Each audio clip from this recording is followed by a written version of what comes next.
Chaque année, au 9e jour du 9e mois lunaire, dans toute la Chine, la tradition veut que les gens célèbrent la fête du double 9 en gravissant une colline. En ce jour, les habitants du bourg de Chongyang, rattaché au district de Xixia, dans la province du Henan, ont aussi escaladé une montagne en soutenant leurs aînés et en menant leurs enfants. Cependant, parmi le cortège des gens gravissant la montagne, ce qui attire particulièrement notre attention, ce sont ces palanquins servant ordinairement à porter les jeunes mariés. Ce qui nous étonne en plus, c'est que lorsque nous plongeons nos regards sur le sentier qui monte en zigzag, la montagne depuis sa cime, nous découvrons que ces palanquins sont au nombre de 9. Les gens des environs nous font savoir qu'escalader la montagne le jour du 9 du 9e mois lunaire avec 9 palanquins est une tradition. Les 9 palanquins portent chacun une personne âgée de 90 ans du bourg de Chongyang, qui vont recevoir la bénédiction de leur cadet une fois arrivés au sommet de la montagne.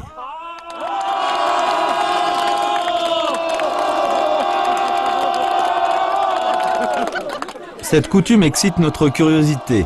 Quel rapport entretient ce vieux bourg nommé Chongyang avec la fête du double 9, prononcée Chongyang également?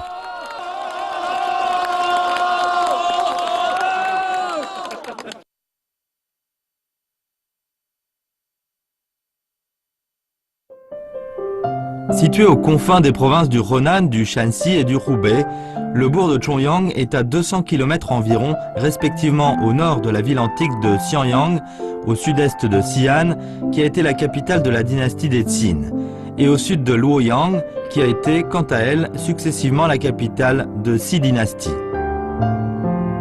Dans le bourg de Chongyang se trouve un peintre paysan original du nom de Wang Jianguo. Son originalité ne réside pas dans le conflit entre son double statut, il est à la fois paysan et peintre, mais dans le fait que ses tableaux font l'objet d'une grande appréciation du public malgré son thème invariable. Ces dames, dans différentes postures et mises en valeur par des chrysanthèmes sauvages, représentent en fait une seule personne. 都是菊花圣母、菊花仙子，其实就是重阳公主的化身。 好，那您为什么画这么多重阳公主啊、菊花仙子呢？因为我们重阳是嫁闺女啊、说媳妇儿啊，这个老人周寿啊，都需要这种题材的作品。哦，那个菊花仙子是一个美丽端庄的这个女性形象，你以谁为这个形象画的这个菊花？这个形象就是咱们中国4大美女里头，我是采取的西施这个形象，以她的这个形象作为这个基础。 那这种形象老百姓接受吗？老百姓非常欢迎这个题材，也非常接受这个画法。 À propos de la princesse Chongyang, circule depuis toujours dans le bourg de Chongyang la légende suivante. À l'époque des Han, victime de persécution, une concubine impériale enceinte du nom de Li se sauva dans la région où elle donna naissance à une fille le 9e jour du 9e mois lunaire. C'est pourquoi elle nomma celle-ci fille du double 9. Une année en automne, une épidémie commença à sévir dans la région et donna successivement la mort à la concubine impériale Li et à un très grand nombre de gens du peuple. La fille du double 9 prit alors la ferme résolution de faire tout son possible pour éliminer le démon de l'épidémie. Touché par cette détermination, un moine taoïste fit savoir à la jeune fille que le démon avait 3 faiblesses fatales et qu'il lui suffirait de l'attaquer en l'aveuglant par la couleur rouge, en laissant répandre une odeur d'alcool et en criant à haute voix. Le 9e jour du 9e mois lunaire de l'année suivante, la fille du double 9 monta en haut d'une montagne accompagnée de la population locale. Ce récit légendaire qui se transmet de génération en génération parmi la population du bourg de Chongyang ne semble pourtant pas être pure invention. Dans la région, personne ne doute que le bourg et le temple de Chongyang ont dû leur nom respectif à la princesse du même nom. She Yinju, le supérieur du temple bouddhique de Chongyang, nous fait savoir que lors des travaux de consolidation du temple entrepris dans le passé, on a mis au jour des briques et des tuiles. 您说吧，这个是什么位置上的？这就是大殿那个房基上，房基的前头那个基手挖那上面了。他是为了纪念他母亲这个落难日，所以在这个翻修重阳寺的时候啊，他就把它供李氏李氏就是李娘娘啊，所以供就代表了恭敬的意思。恭敬的意思。恭敬的意思，所以就把它开到这个基手上。这另外这个颜色的话，跟这个下边这个是配套的。你看，这是个龙头。哎，这个龙头，你看这是个凤尾，哎，龙头凤尾，在过去这个建筑上，它不像现在，你谁都可以用。这个尤其是这种琉璃花，它皇家在用。 La dame Li, dont parlaient les gens de la région, n'était autre que la concubine impériale. Le supérieur, Sheinju, nous montre d'ailleurs une stèle portant des inscriptions disposées dans la salle principale du temple. 哎，这念叨出来了啊。天子万年，看看，天子万年，什么意思呢？这天子就代表皇帝嘛。哦，哎，就是皇帝万岁嘛。就因为现在的话啊，天子万年就是为了纪念他的这个功德碑。哦，哎，功德碑，所以天子万年。哎，这皇恩什么意思呢？这龙啊。哎，这个皇恩它主要就是皇帝亲自来翻修这个寺院，啊，人代表着皇帝在这做工来。哦，啊，是这样的，嗯。 La stèle portant des inscriptions ainsi que les motifs de la tête de dragon et de la queue de phénix, trouvés sur le reste d'une tuile vernissée, montrent néanmoins que le temple a été l'objet d'une grande attention de la part de la famille impériale. C'est sans doute à cause de l'existence de cette légende concernant la concubine impériale que le temple a pu jouir d'une place aussi importante dans l'histoire. Natif du district de Xixia, M. Wang Wutrang a passé toute sa vie à écouter les récits concernant la concubine et la princesse. Toutefois, il a remarqué que ces récits, connus de tous dans la région, ne sont pourtant consignés dans aucun document historique dont nous disposons. Il a pris alors l'initiative de parcourir tous les recoins de la région pour essayer de trouver des traces de l'existence de la concubine impériale Li. Après 10 ans d'enquête ainsi menée, il a fini par donner une déduction fort audacieuse.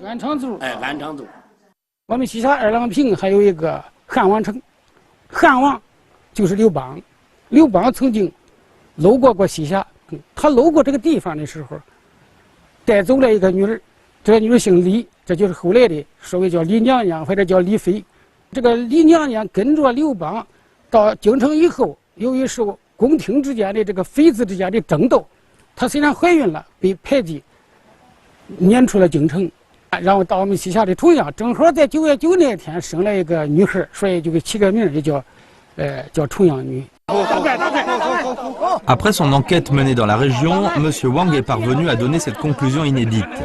D'où l'une des raisons pour lesquelles les gens de la région ne doutent aucunement de l'existence de la concubine Li et de la princesse Chongyang. Il reste à savoir maintenant quels sont les rapports entre celle-ci et les coutumes liées à la fête du même nom.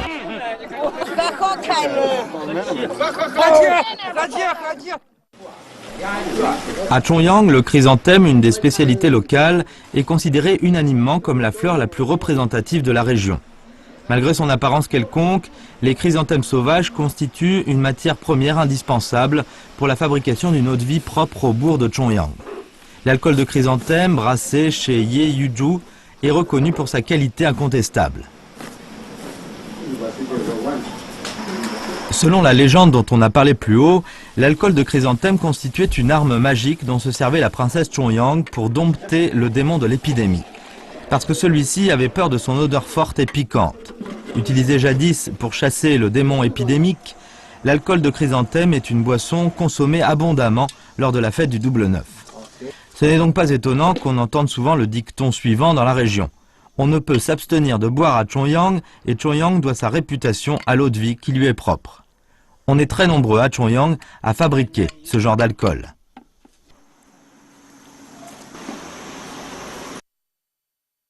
你会喝酒吧？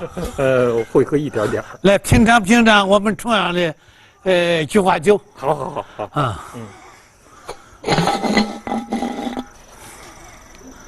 在重阳镇都说您家，哇，这味儿真香哎！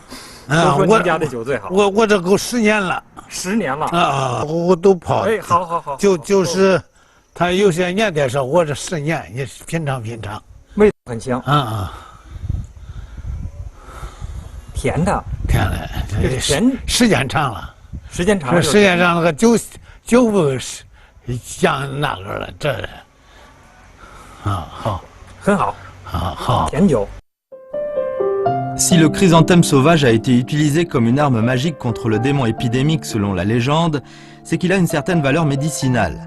Dans le compendium de matière médicale, nous avons trouvé une présentation détaillée de cette plante. le chrysanthème poussant dans les vallées de Nanyang, où se trouve justement le bourg de Chongyang. Il est censé avoir l'effet de disperser le vent pervers, de chasser la chaleur interne et d'apaiser la fièvre du foie. Monsieur Tiao Setrong est habitant du bourg de Chongyang. Selon des recettes présentées dans le compendium, il a réussi à guérir sa maladie des yeux grâce au recours aux chrysanthèmes sauvages. 76年得的病，我是右眼得了视网膜炎，眼底出现黄斑，啊，10厘只有0.2。 Après avoir contracté cette maladie, Monsieur Tiao Setrong a commencé à se soigner selon les recettes anciennes. Il dormait avec la tête sur un oreiller garni de chrysanthèmes sauvages séchés et buvait tous les jours de la tisane préparée avec la même plante. Au bout de 5 ans de cet auto-traitement, la vue de son œil droit est rétablie jusqu'à 0,6. Pensant que cela était dû aux chrysanthèmes sauvages, Tiao Setrong continue désormais de boire de la tisane, œuvre chantant les louanges du chrysanthème.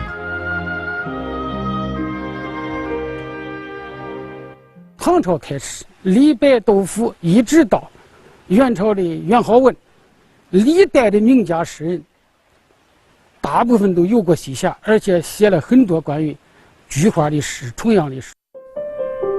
À part le chrysanthème, le Cornus officinalis constitue lui aussi un symbole particulier de la fête du Nouvel Neuf, car le fait que ses fruits soient de couleur rouge et d'un goût pimenté faisait peur aux démons. D'où la raison pour laquelle on avait généralement à en porter sur soi lors de la fête. Rongé de solitude en voyageant seul sur une terre étrangère, je pense davantage à mes proches chaque fois qu'on célèbre une fête. Sachant par intuition que mes frères sont montés sur une colline, je regrette qu'il y ait une personne de moins portant du Cornus officinalis.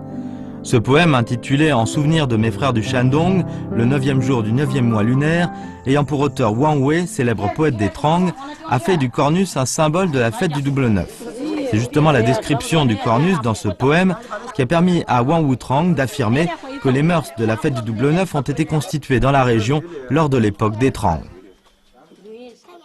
中国的山茱萸大体上是3个品种，有乌茱萸、山茱萸、石茱萸3种。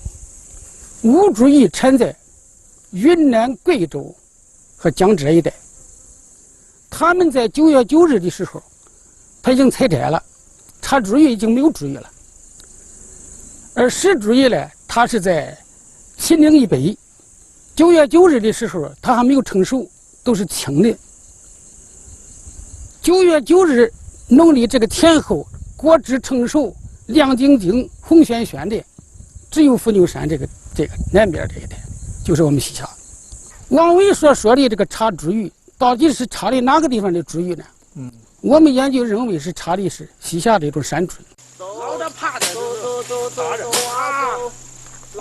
Nous sommes allés trouver le roi des cornacées de Sissia.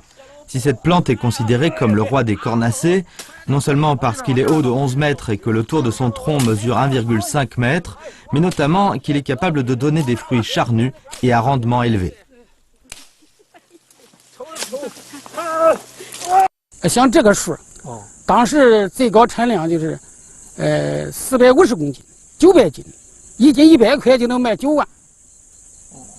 现在就是按10几块钱1斤，它也能卖个1万8块钱，所以老百姓称它这个摇钱树，所以很珍贵。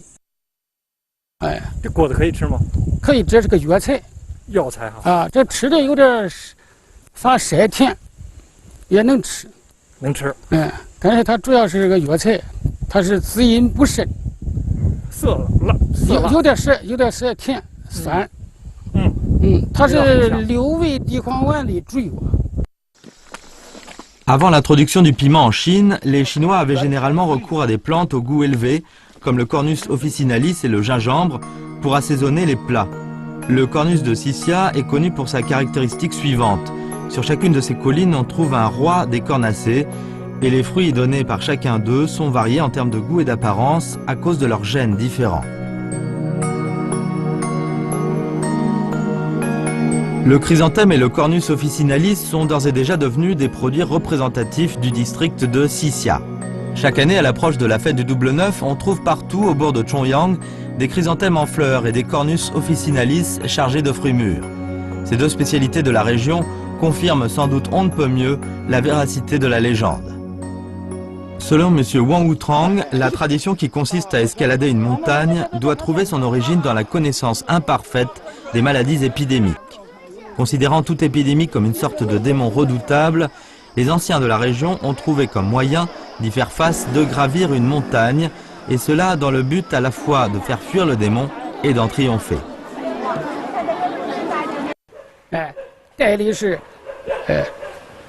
菊花酒、茶的茱萸，等到这个山顶上，大家一起喊，除掉妖魔，保卫平安，这是喊的声，一起喊，声音很大。9月9日来登场，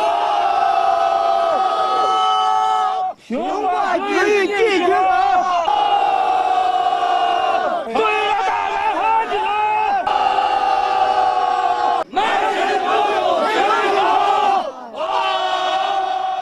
Avec le temps, le moyen destiné jadis à chasser le démon avec des cris inventés par la princesse Chongyang se transforme en une forme cérémoniale propre à la fête du double neuf.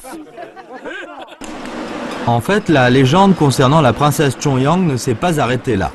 Il se trouve que le récit de celle-ci a touché non seulement la population locale, mais aussi l'empereur, son père, résidant à la capitale.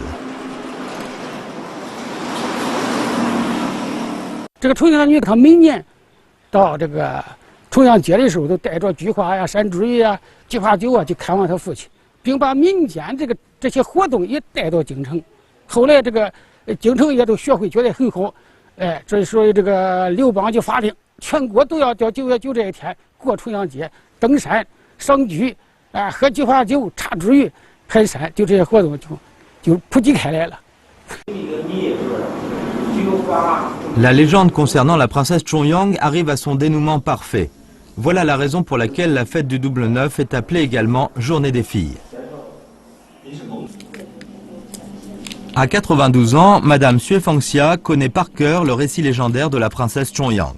À chaque fête du double neuf, elle attend avec impatience, et ce depuis la levée du jour, la visite que doivent lui rendre ses filles et ses petits-enfants.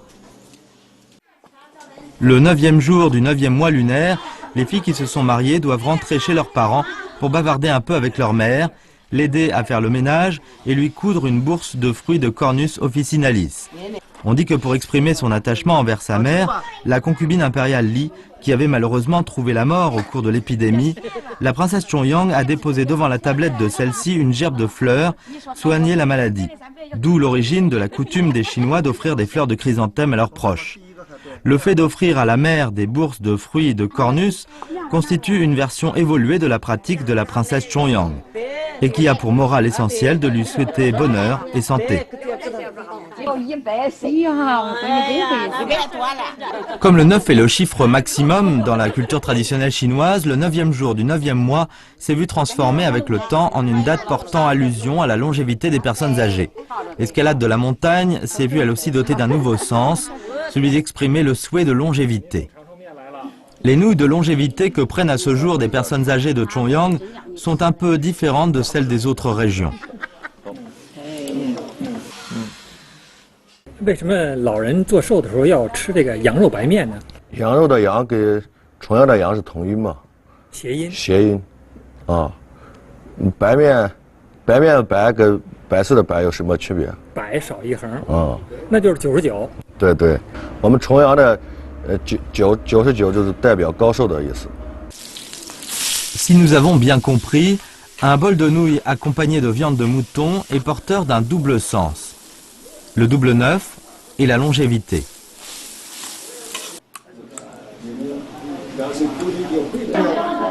Lors de notre présence au bourg de Chongyang, nous sommes d'ailleurs tombés sur une famille qui est en train de préparer un gâteau du double neuf.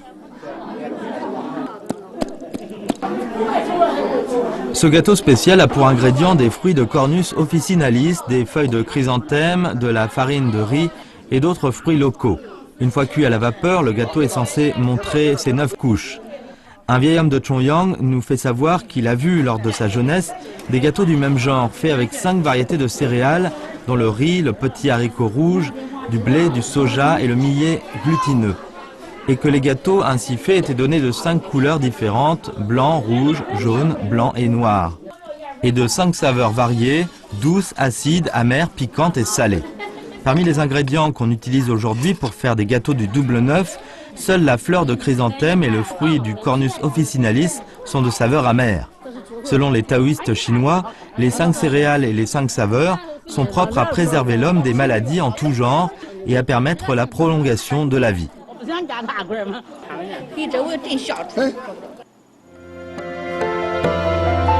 Comme tous les ans, c'est toujours en grande pompe qu'on célèbre cette année la fête du double neuf. Une cérémonie solennelle est organisée au temple de Chongyang. Vêtu d'une longue robe rouge de bonze, le supérieur, She Yin-ju, dépose solennellement une part de gâteau du double neuf, des fruits de Cornus officinalis, des fleurs de chrysanthème et 6 autres offrandes sur l'autel de la salle principale. À ce jour, les Chinois sont encore très nombreux à rendre visite à ce temple pour vénérer Bouddha, rendre hommage à la princesse Chongyang et exprimer leurs meilleurs souhaits à l'adresse de toutes les personnes âgées de ce monde.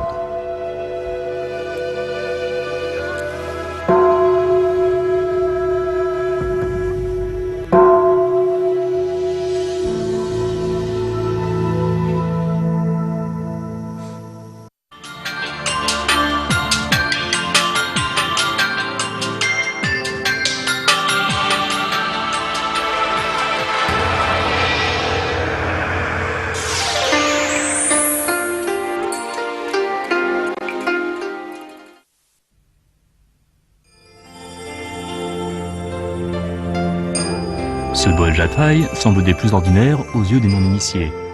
Mais l'artiste dessine prestement sur l'embryon, de quelques coups de pinceau, les contours des fleurs de thé et de fourche, et cela en l'espace de moins d'une minute.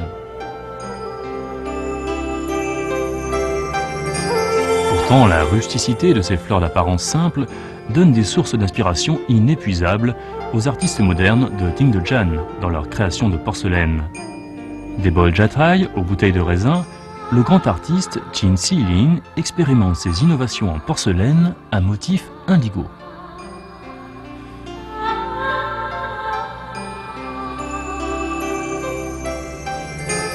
À l'initiative du professeur Qin a été créé en 1996 le four de porcelaine Yufeng, une institution non gouvernementale dédiée aux études de la tradition de la porcelaine à motif indigo et aux expériences en la matière.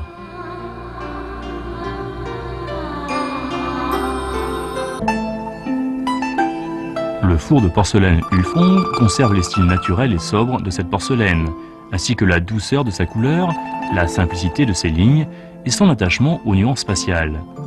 Mais il y intègre aussi des éléments du temps moderne. De par les pièces produites à Yufeng, on peut constater que cette porcelaine se présente sous une couleur d'émail blanche qui ressemblerait à celle de jade. Sur le plan plastique, l'esthétique moderne est dominante dans le choix des formes. Et ces profils tordus ou irréguliers dégage le goût de nos contemporains pour la vie.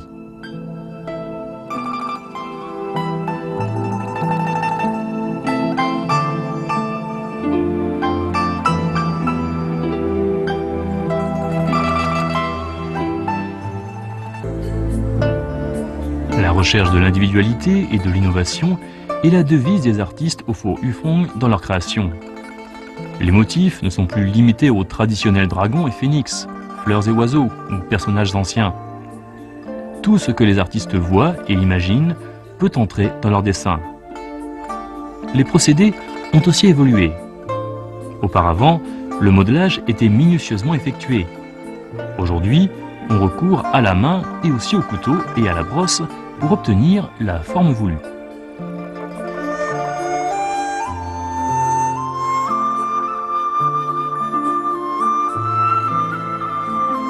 Qiu Han a été l'un des cofondateurs du four Yufeng.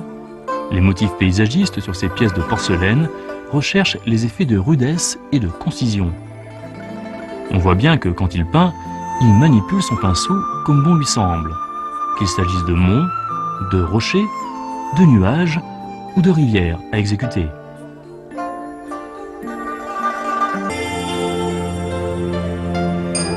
Au four Yufeng, artistes et amateurs se rencontrent souvent pour débattre et échanger leur compréhension de cette porcelaine et partager la joie de la création.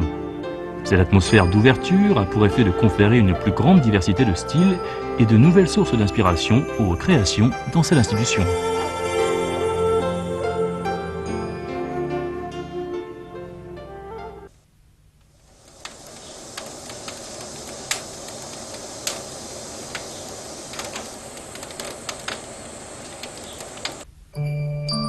nouveau lot de pièces de porcelaine, résultat de travaux minutieux et porteur de la sagesse des artistes, va sortir du four.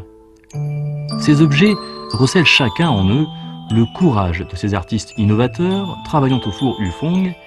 Ils expriment aussi leur profond attachement à cet art.